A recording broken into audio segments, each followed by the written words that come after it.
Hi everyone, I'm going to be showing you how to use Schoology today. Just some extra tips to help you on the side in case it's a little confusing. So we're right now looking at my Schoology page. So over here we have the updates side of things, where you can see your classes and your groups and any teachers who have posted to those things. On the side here we also have our upcoming and overdue sections. So in your overdue, I have one assignment that I haven't submitted from last week, so there's that, and I also have my Wednesday assignments from this week that I'm going to be submitting later today, and then some upcoming assignments later this week. One cool thing about the upcoming section is that you can check out the calendar, and so some of your teachers, not all of them, they will put in different sections for each day's class. So here we have my physics class. They have my Wednesday assignment in, and my stats class, they also have a Wednesday assignment here, and you can look ahead on this thing and see we have 2 tests, or 1 test coming up here, and then some extra blocks out for the next 2 weeks. If you click up here, all of these will be color-coded, so your groups instead of classes will be green, so we can add in some of these. Not all of these actually have anything on the calendar right now, but if you wanted to see more of those, you can click and check an unbox to actually see which classes have which things posted to the calendar here. So we also have groups here. These are the groups that I've been a part of, so you can click through and follow through your summer work or any pages throughout that. For courses here, you can actually reorder them.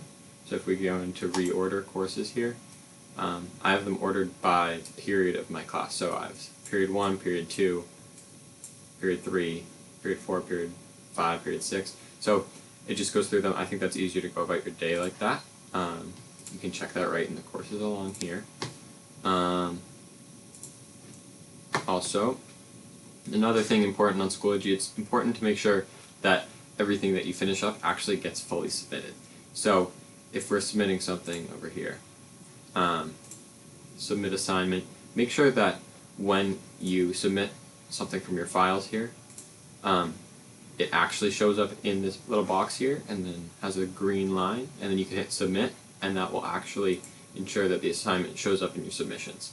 So if it's not showing up in your submissions, you haven't submitted it, and that might cause some confusion between you and the teacher. So I just make sure that you're getting those things done there.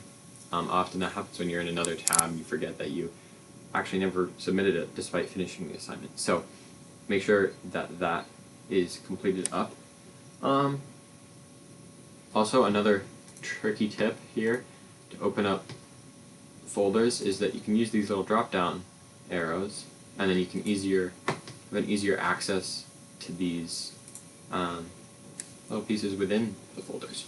So I think sometimes on the Chromebooks they're so slow that opening up a folder, opening up another folder, and then opening up an Excel spreadsheet just takes too long. So for me, I like to just use these little drop-down things a lot quicker. And